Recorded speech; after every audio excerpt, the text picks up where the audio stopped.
October 31st, 1872, Red Hollow, West Virginia. A mining town of barely 200 souls, buried deep in the Appalachian ridges where fog clings to the valleys like a shroud. On that night, Sheriff Thomas Kern pushed open the door of a modest boarding house on Maple Street and found something that would haunt him until his dying day. Mary Sullivan, 19 years old, lay motionless on her bed. Her skin was the color of candle wax. Her lips had turned a faint blue, but it was her eyes that disturbed him most, wide open, staring at the ceiling in what seemed like frozen terror. And there, on the left side of her neck, 2 small puncture marks, dark and precise, as if made by something sharp and deliberately cruel. The room showed no signs of struggle. The window was locked from the inside, and when Dr. Samuel Whitmore arrived 30 minutes later to examine the body, he found Mary Sullivan had almost no blood left in her veins.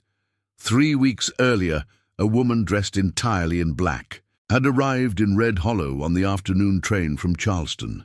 She gave her name as Constance Blackwell, a widow from Philadelphia.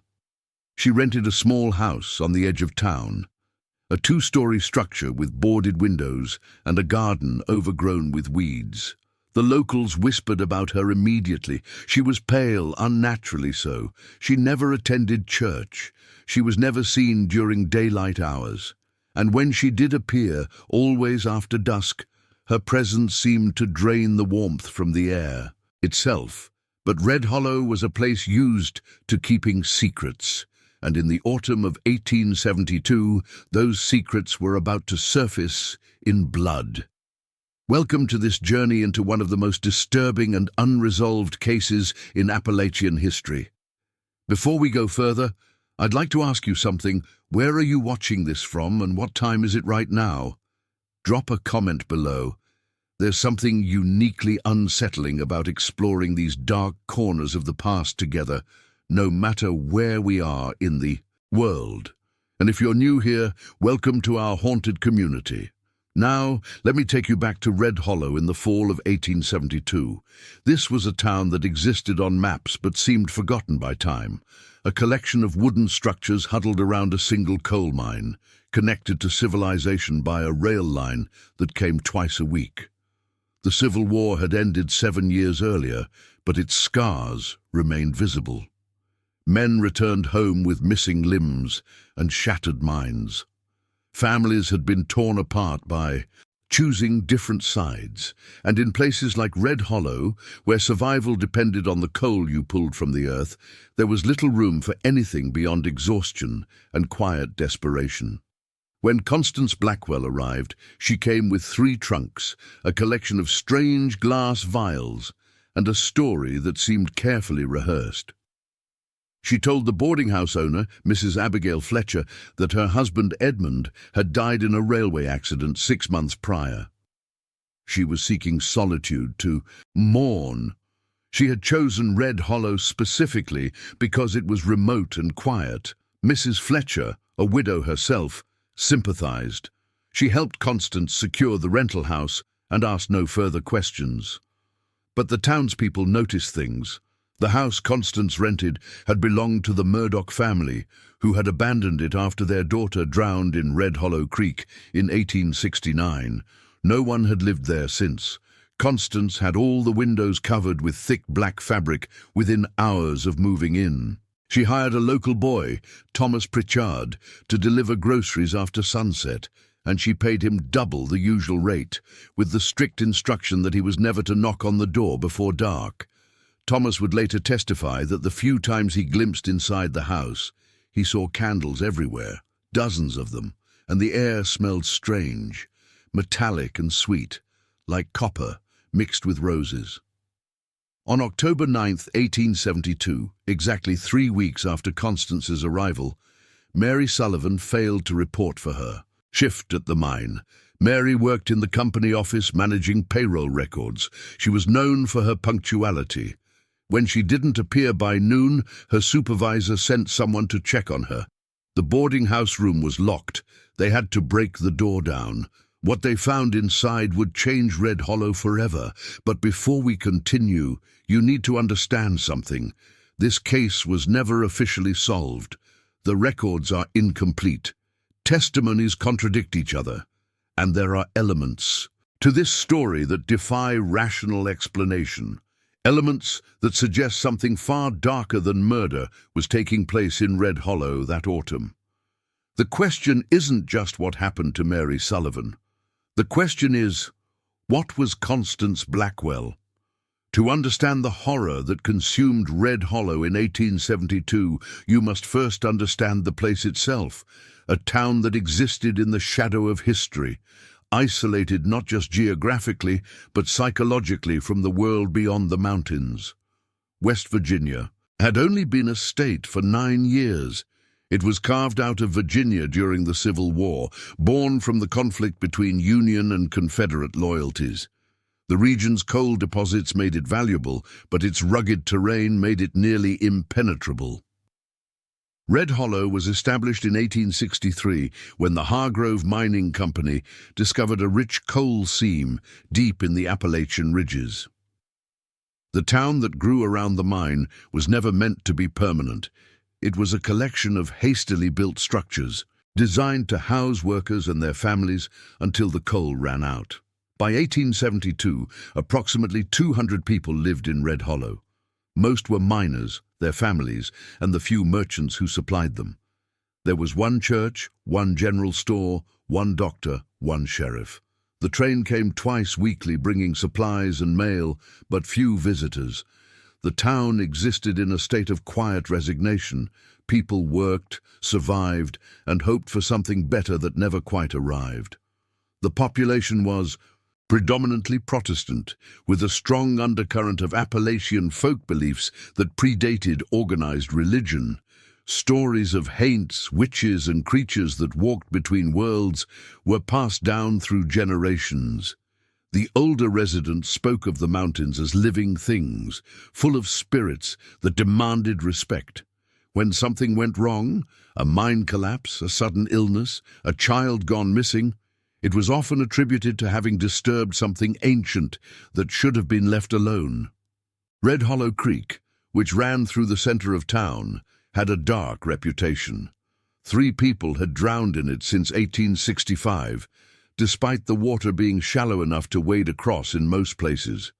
Local legend claimed the creek had been a Native American burial site before white settlers arrived, and that the spirits were not pleased with the disturbance. The Murdoch house, which Constance Blackwell would later rent, sat on the creek's southern bank. Sheriff Thomas Kern had held his position for 4 years. He was a former Union soldier who had seen combat at Antietam and carried the psychological weight of that experience. He was known as fair but unimaginative, a man who preferred simple explanations to complex ones. The idea that something supernatural might be occurring in his jurisdiction was, initially, laughable to him. Dr. Samuel Whitmore was the town's only physician. He had studied medicine in Philadelphia before the war and came to Red Hollow in 1867, seeking to escape memories of his wife and infant son, both of whom had died of cholera. He was a man of science, educated and rational, but also haunted by personal grief that made him susceptible to darker interpretations of unexplained phenomena. Reverend Isaiah March led the town's only church, a modest wooden structure with a cross made from mined timber. March was a fire and brimstone preacher who saw sin and damnation everywhere. He believed the town's isolation from larger Christian communities made it vulnerable to spiritual corruption. He conducted weekly sermons, warning of the devil's influence and the need for constant vigilance against evil. These 3 men, Kern, Whitmore, and March, would form the core of the investigation into what happened in Red Hollow. Their differing worldviews would clash repeatedly, and their failure to agree on the nature of the threat would ultimately doom their efforts. The Hargrove Mining Company was owned by William Hargrove, who lived in Charleston and visited Red Hollow. only twice a year. The mine was managed locally by his younger brother, Daniel Hargrove, a cruel and calculating man who viewed the workers as expendable. Safety conditions in the mine were abysmal. Cave-ins were common. Black lung disease claimed lives regularly. But jobs were scarce in Appalachia, and men continued to descend into the earth each day because they had no other choice.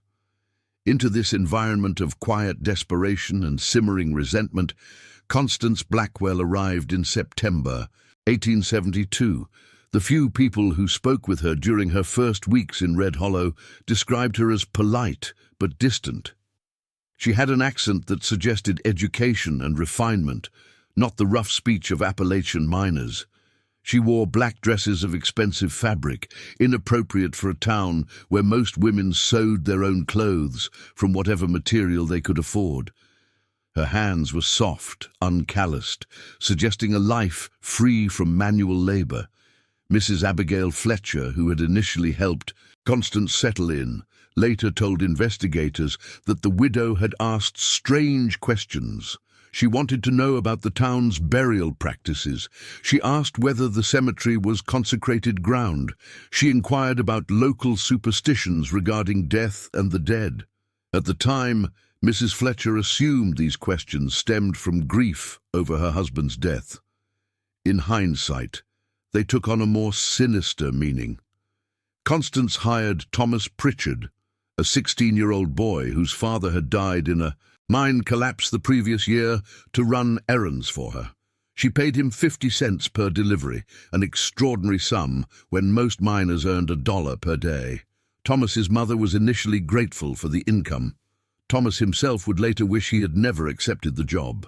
According to Thomas's testimony, given weeks after Mary Sullivan's death, Constance's house was unlike any he had ever entered.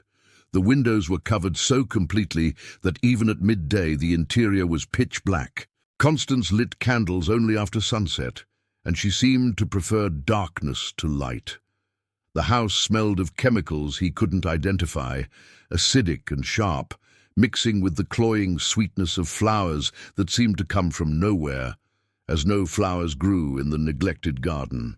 He delivered groceries, mostly raw meat, which she requested in unusually large quantities, and glass bottles of wine, which arrived sealed from Charleston. She also received packages from a pharmaceutical supplier in Philadelphia, packages she never opened in his presence. When Thomas asked what was in them, she smiled and said they were medicines for a condition she preferred not to discuss.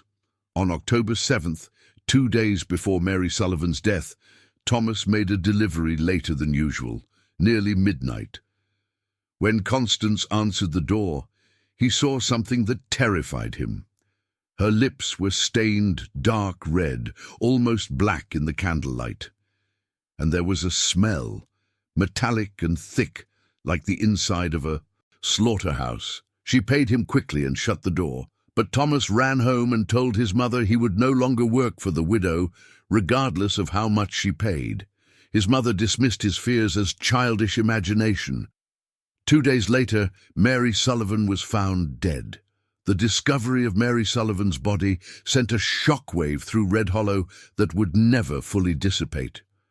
Dr. Samuel Whitmore arrived at the boarding house at approximately 12:30 in the afternoon on October 9th, 1872. He was escorted to the second-floor room by Sheriff Kern and Mrs. Fletcher, who had unlocked the door after Mary failed to respond to repeated knocking. What Whitmore found defied his medical training. Mary Sullivan lay on her back, fully clothed in the dress she had worn the previous evening. Her arms were at her sides, her legs straight, positioned as if she had simply lain down and never woken. There were no signs of violence, no torn clothing, no bruising, no defensive wounds on her hands. The room itself was undisturbed.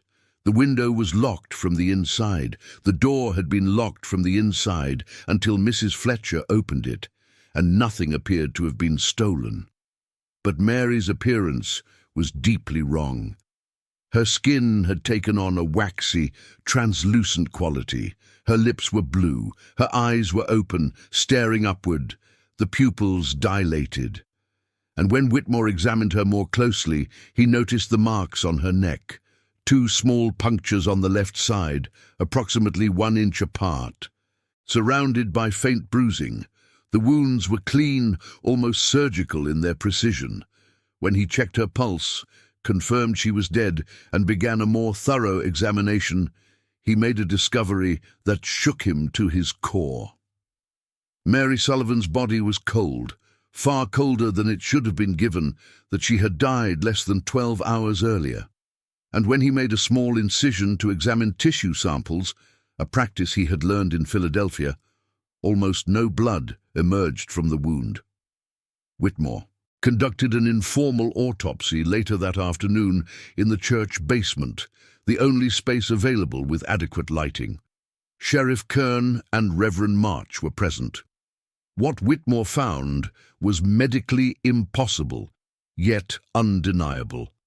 Mary Sullivan had lost approximately 80% of her blood volume.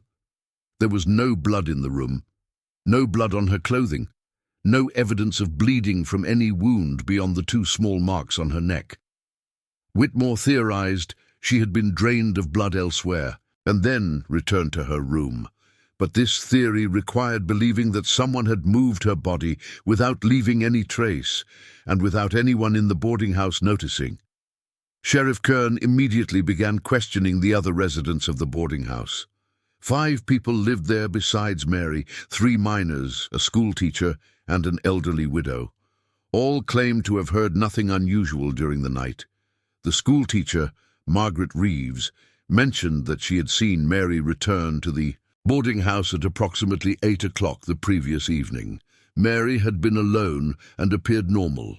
That meant Mary had been attacked, killed, and drained of blood sometime between 8 in the evening and dawn in a locked room without anyone hearing a sound. Reverend March offered a different interpretation. He believed they were dealing with something demonic. The puncture marks on the neck, the missing blood, the unnatural coldness of the body. These were signs of supernatural evil, he argued. He had read accounts of similar cases in Europe, stories of creatures that fed on human blood, beings that could move unseen and enter locked rooms. He urged immediate action to protect the town from further attacks. Sheriff Kern dismissed this as superstition. There had to be a rational explanation. Someone in Red Hollow was a murderer, someone with medical knowledge who had found a way to extract Mary's blood. He began interviewing the townspeople, looking for anyone with a grudge against Mary or anyone who had been seen near the boarding house that night. It was during these interviews that multiple people mentioned the widow, Constance Blackwell. She had arrived 3 weeks ago. She was strange. She never appeared during the day, and several people had seen Mary Sullivan walking near the Murdoch house on the evening of October 8th, shortly after sunset. Mrs. Fletcher confirmed that Mary had mentioned wanting to visit the widow. Mary had a kind heart, Mrs. Fletcher explained, and she felt sorry for Constance, who seemed so alone. Mary had baked bread and planned to bring it as a welcoming gesture to the newcomer. Had Mary visited Constance that night? And if so, had she ever left? Sheriff Kern, Dr. Whitmore, and Reverend March walked to the Murdoch house at 4 o'clock that afternoon, just as the sun was beginning to set. The house looked abandoned from the outside, windows covered, garden overgrown, the front porch sagging. Kern knocked on the door, loudly and repeatedly. There was no answer. He knocked again, identifying himself as sheriff and demanding entry. Finally, after nearly 5 minutes, the door opened a crack. Constance Blackwell peered out, her face barely visible in the shadows. She was dressed in black as always. Her skin was so pale it seemed to glow in the dim light. Sheriff Kern asked if Mary Sullivan had visited her the previous evening. Constance said yes. Mary had brought bread and stayed for perhaps 20 minutes. They had tea. Mary had mentioned she needed to return to the boarding house because she had work to finish for the following day. Constance had walked her to the door and watched her leave, heading back toward town at approximately 8:30.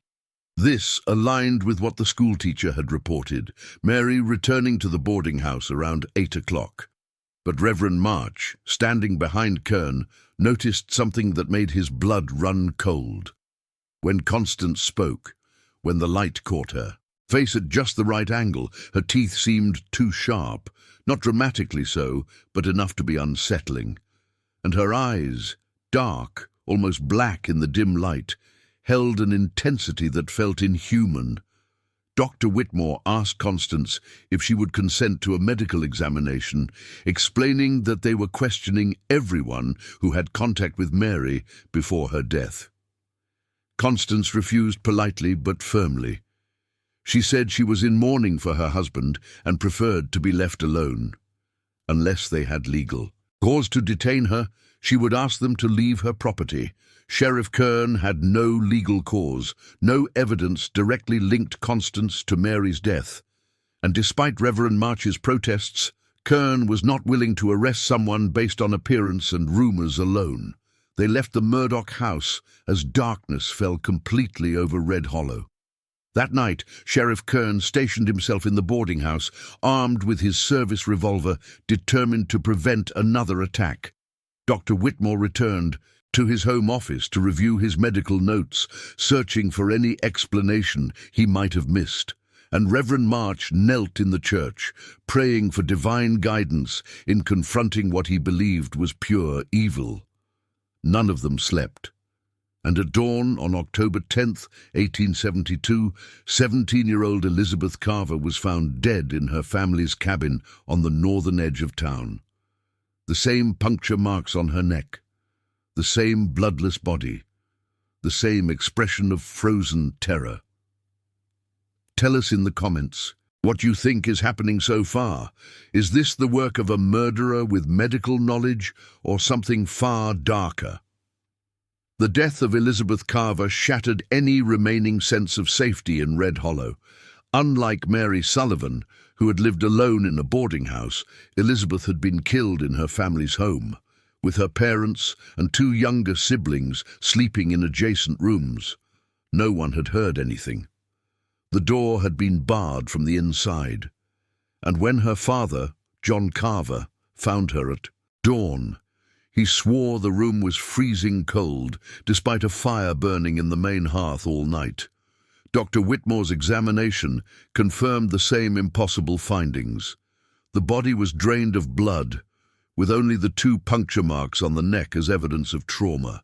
The marks were identical in spacing and depth to those found on Mary Sullivan. Whoever or whatever was responsible was using the same method. Sheriff Kern could no longer dismiss Reverend March's supernatural theories.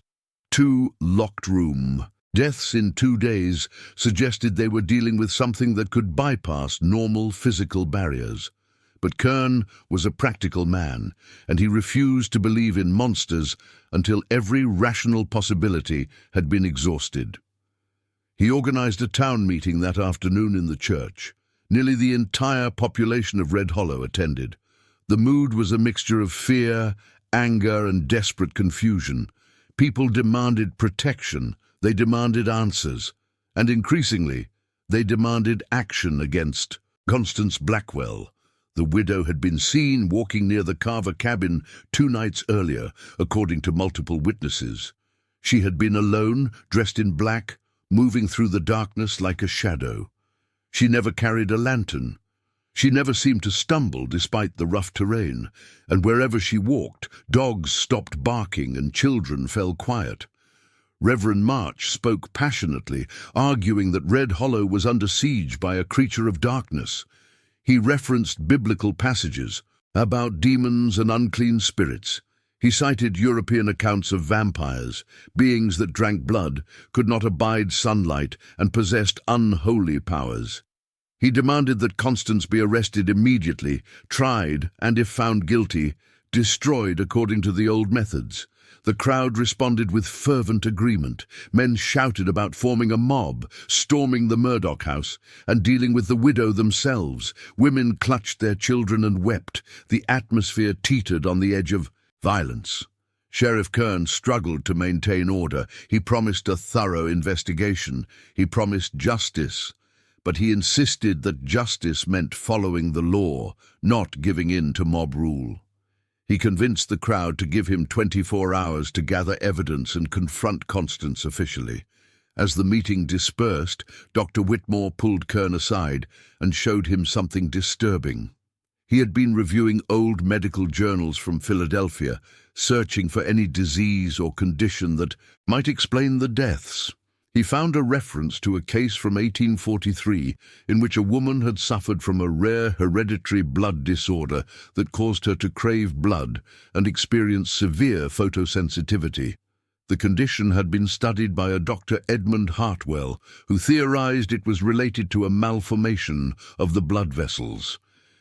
The name struck Whitmore immediately. Edmund. Constance's deceased husband was named Edmund. Was it possible that Constance suffered from the same condition? And if so, could her need for blood have driven her to murder?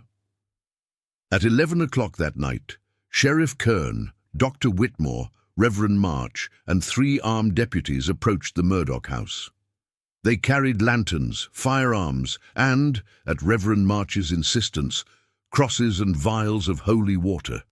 Kern had secured a legal warrant to search the premises based on witness testimony, placing Constance near both crime scenes.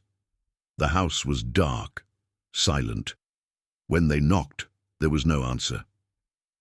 Kern ordered the door. Broken down. Inside, the smell was overwhelming, metallic and sweet, exactly as Thomas Pritchard had described. The deputies lit additional lanterns, revealing a scene that would be seared into their memories forever.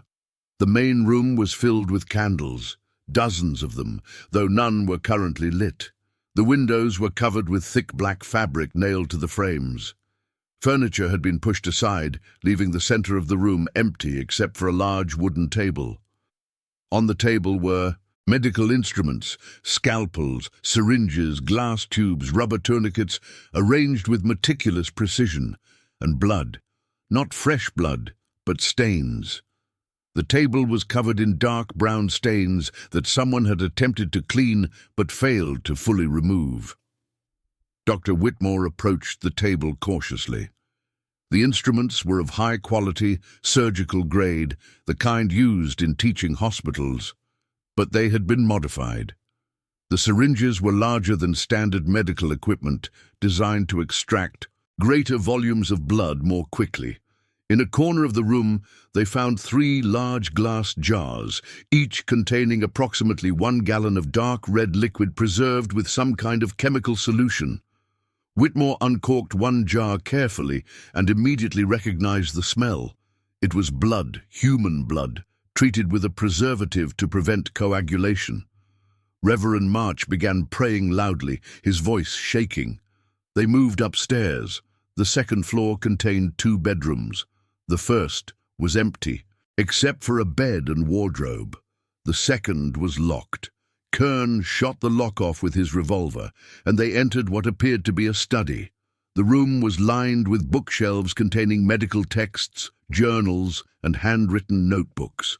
A desk held more papers, letters, and a leather-bound diary. Dr. Whitmore began reading the documents, and what he discovered was almost worse than finding Constance herself. The diary belonged to Edmund Blackwell, Constance's husband. The entries dated back to 1867 and continued until July 1872, 1 month before Constance arrived in Red Hollow. Edmund had been a physician specializing in hereditary blood diseases. His research focused on a condition he called sanguis defectus, a disorder characterized by severe anemia, photosensitivity, and acute cravings for blood. Edmund had suffered from this condition, and so did Constance. The diary described their struggle to manage the disease. Edmund had developed a treatment protocol involving regular, blood transfusions, supplemented by drinking animal blood to suppress the craving, but animal blood was insufficient. Edmund's condition worsened. In desperation, he began experimenting with human blood, obtained initially through willing donors who were compensated financially. But the donors eventually disappeared, and the diary entries became darker. Edmund wrote about the moral implications of what they were doing. He knew it was wrong, he knew it was murder, but the alternative was death. Slow, painful, inevitable death. And he loved Constance too much to watch her suffer. In June 1872, Edmund described his final decision. He had arranged his own death. He would provide Constance with one final transfusion of his own blood, enough to stabilize her for several months. Then she would need to find another source. The diary ended with a single line: "Forgive me, my love. Survive."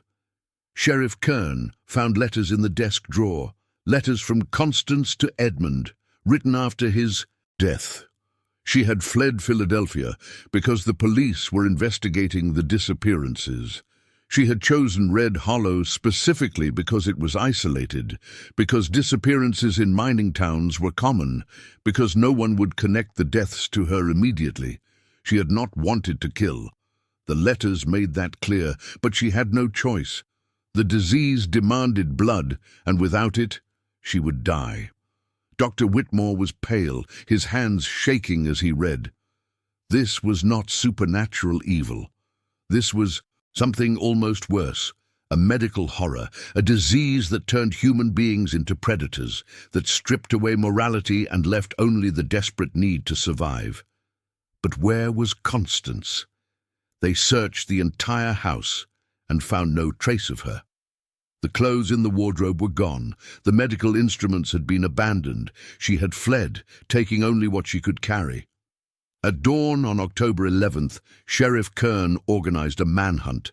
50 men from Red Hollow and neighboring towns scoured the mountains, searching for any sign of the widow. They found nothing, no tracks, no abandoned campsites, no indication of which direction she had fled.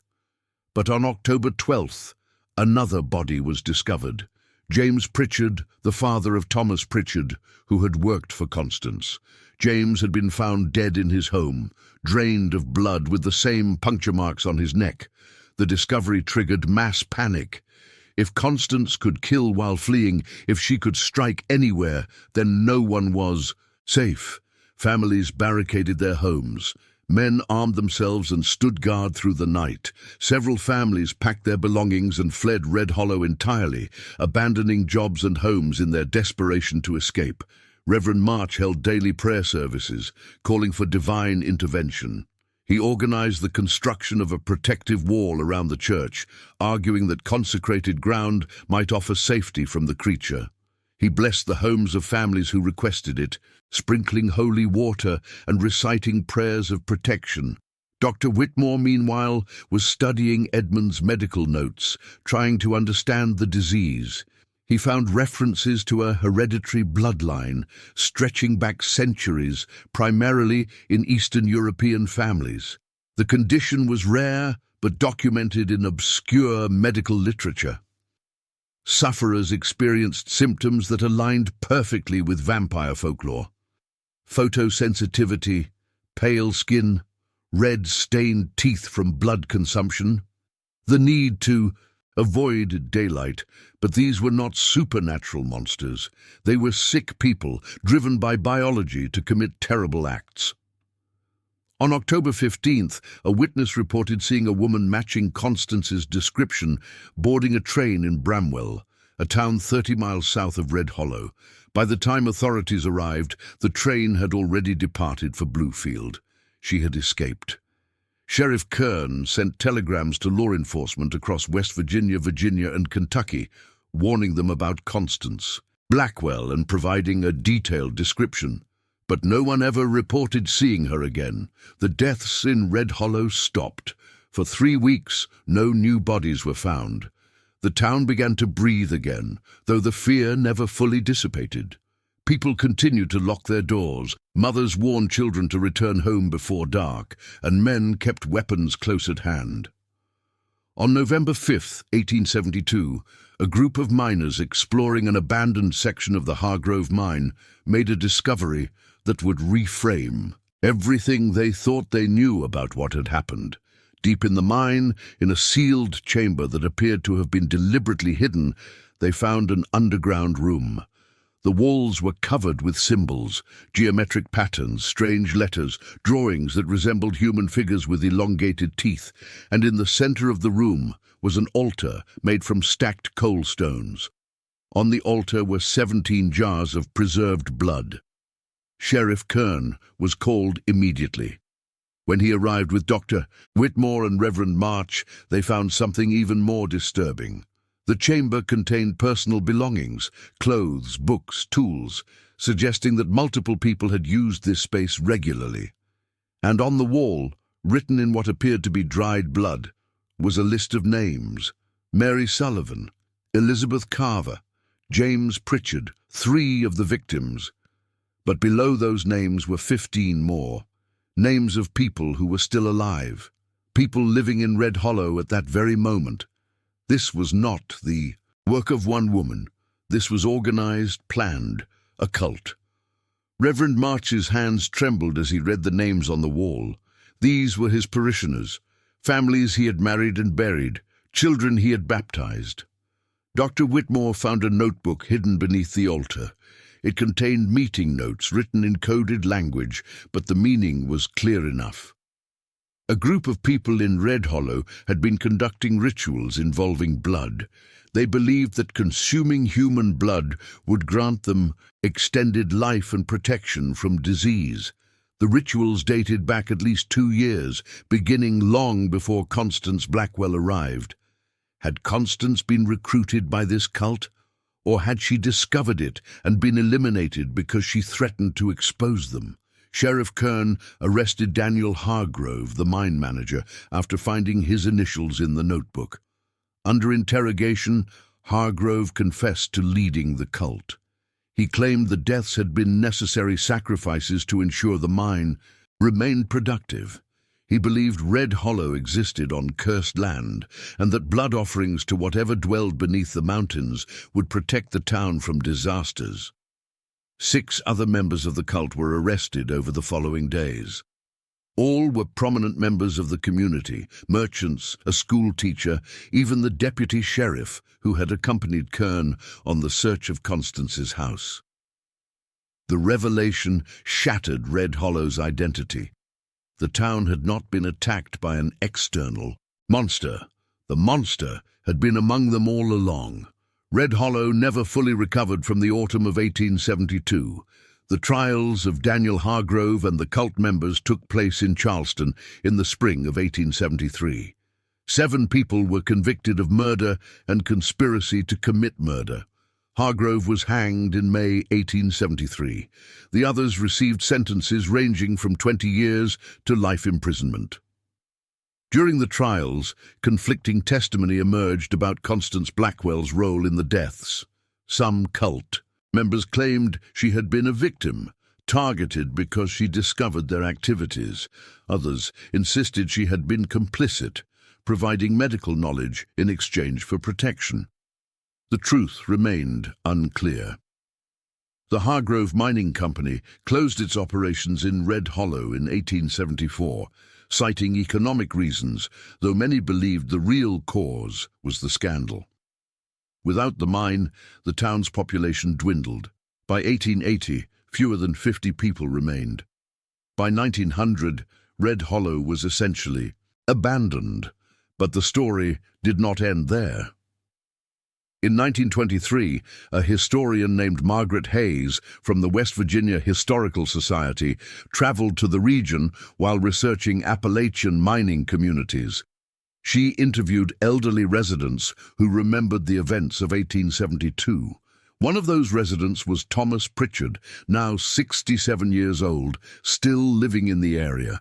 Thomas told Hayes something he had never told investigators in 1872.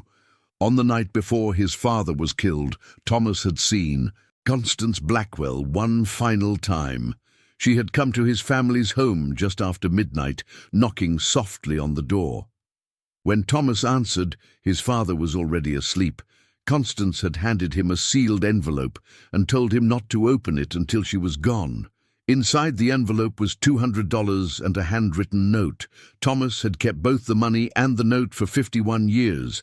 He showed them to Hayes. The note read, "Thomas, I am not what they believe me to be, but I cannot stay. To prove my innocence, use this money to leave Red Hollow. Take your mother. Go somewhere far from this cursed place. There are forces here that neither you nor I fully understand, and they will not stop with me. I tried to help your father, but I fear I have only marked him for death. Forgive me. CB." Thomas's father had been killed the following night. Hayes documented this testimony in her research notes, now archived at West Virginia University. The note raised troubling questions. If Constance had tried to warn Thomas and his family, did that suggest she knew about the cult's plans? And if she knew, why didn't she go to authorities? In 1954, a photograph surfaced that reignited interest in the case.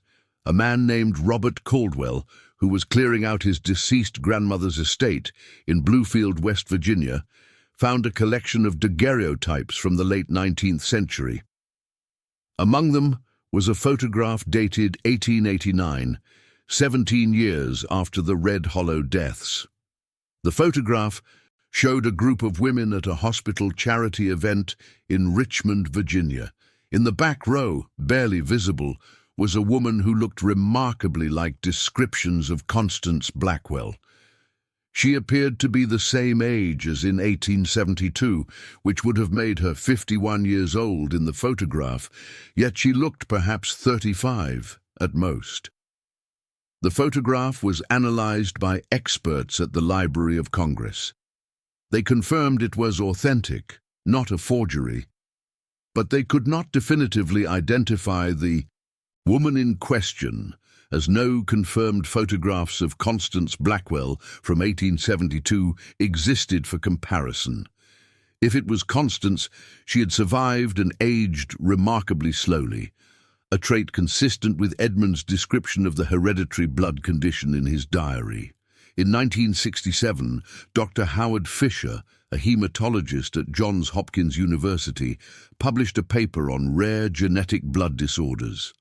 He referenced the case of Edmund and Constance Blackwell using their medical records, which had been preserved as evidence in the cult trials as a basis for discussing porphyria, a real hereditary condition that causes photosensitivity, anemia, and in severe cases, psychiatric symptoms, including bloodlust. Fisher argued that the Blackwells had likely suffered from a rare variant of porphyria and that their deaths and those in Red Hollow could be explained entirely through medical science and cult hysteria rather than supernatural causes. His paper was controversial as it seemed to justify or excuse the Blackwells' actions, but it provided a rational framework for understanding the case. In 1978, 2 graduate students from Marshall University conducted an archaeological survey of the abandoned Red Hollow site.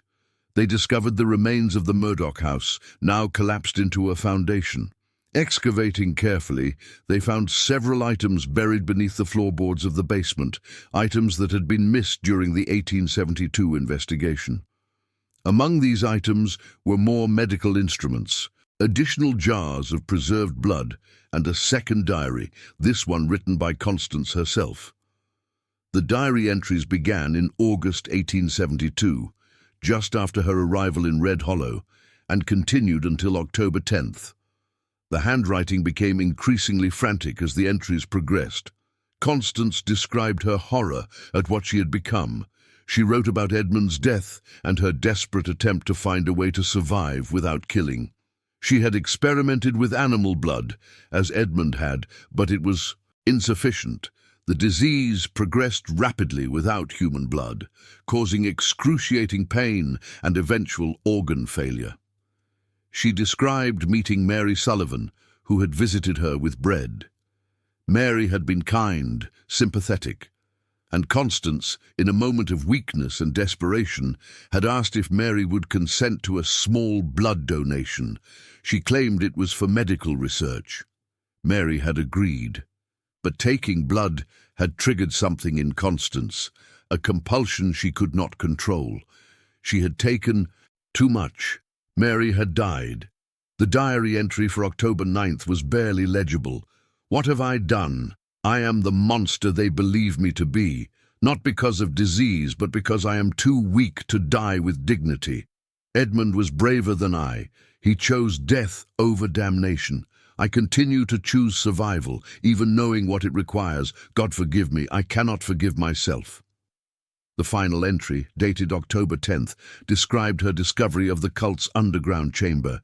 She had fled into the mine to hide from the mob, and there she had found evidence of something far worse than her own crimes: systematic ritual murder, justified by twisted religious beliefs. The diary ended abruptly. "I will leave this place. Let them blame me for all of it. Perhaps it is better that way. A monster is easier to condemn than acknowledging the monsters who walk among them, wearing familiar faces." The diary was donated to the West Virginia State Archives, where it remains today. So what really happened in Red Hollow in the autumn of 1872? The official record tells us that a cult of 7 individuals, led by Daniel Hargrove, committed at least 3 murders as part of ritualistic blood sacrifices. The cult was exposed, its members convicted and punished. Justice, in the legal sense, was served, but the official record leaves too many questions unanswered. Was Constance Blackwell a murderer driven by disease, or a victim who fled rather than expose the true killers? The diary found in 1978 suggests she killed at least one person, Mary Sullivan. But did she kill Elizabeth Carver? Did she kill James Pritchard? Or were those deaths the cult's doing, with Constance serving as the perfect scapegoat? Consider the evidence. The cult had been operating for at least 2 years before Constance arrived. They had a list of intended victims. They had an underground chamber specifically designed for their rituals. And yet, no bodies had been found before Constance's arrival. Why? Were they more careful before? Or had they simply disposed of victims in ways that went unnoticed in a dangerous mining town where deaths were common? Theory 1. Constance Blackwell was solely responsible for all 3 deaths in October 1872. She suffered from a genuine medical condition that required blood to survive. Her actions were tragic but medically driven. The cult existed separately and was exposed only because investigators searching for Constance discovered their hidden chamber. This theory is supported by Edmund's diary, the medical instruments in Constance's house, and her own confession regarding Mary Sullivan's death. Theory 2. The cult committed all 3 murders and framed Constance. They discovered her secret, her need for blood, her nocturnal habits, her strange behavior, and realized she would make the perfect suspect. They killed people using a method that mimicked how they believed a vampire would kill, knowing suspicion would fall on the mysterious widow rather than respected members of the community. This theory is supported by the fact that murders continued after Constance fled town initially, and by the cult's proven willingness to commit murder. Theory 3. Constance and the cult worked together, either willingly or through coercion. Perhaps the cult discovered Constance's condition and forced her to participate in their rituals, using her medical knowledge to make the murders appear supernatural rather than criminal. This theory would explain why some cult members claimed she was complicit while others said she was a victim. And then there is the question that haunts researchers to this day. Did Constance Blackwell survive? The photograph from 1889 suggests she did. Witness accounts from various Appalachian towns over the following decades describe a pale woman in black, appearing briefly in communities before disappearing again. Are these sightings of Constance, or simply the enduring power of legend to shape perception? If she did survive, if she lived, with her condition for years or even decades after Red Hollow, how many others did she kill? And did she ever find a way to live without killing, as she desperately sought in her diary entries? Red Hollow no longer exists. The town was officially dissolved in 1912. The buildings collapsed or were reclaimed by the forest. The mine entrance was sealed in 1965 due to safety concerns. Today, only foundations remain, hidden beneath vegetation, accessible only to those who know where to look. But locals in the surrounding area will tell you that Red Hollow is not entirely abandoned. They report seeing lights in the forest at night, moving along paths where the town's streets once ran. They hear sounds, footsteps, voices, the distant echo of mining equipment that has been silent for over a century, and on certain autumn nights, particularly around late October, people claim to see a figure in black standing at the edge of the tree line, watching. Some say it is Constance Blackwell, doomed to haunt the place where her secret was exposed and her life was destroyed. Others say it is the collective guilt of a community that looked for monsters in strangers while ignoring the monsters among them. Still others insist it is nothing but shadow and imagination, the human mind's tendency to see patterns where none exist. The truth, as with so many cases we explore on this channel, remains elusive. What do you think happened in Red Hollow? Was Constance Blackwell a victim or a predator? Could someone suffering from a blood disease really be held morally responsible for murders committed to survive? And if she is still out there, still alive after all these years, what does that mean for our understanding of what is possible?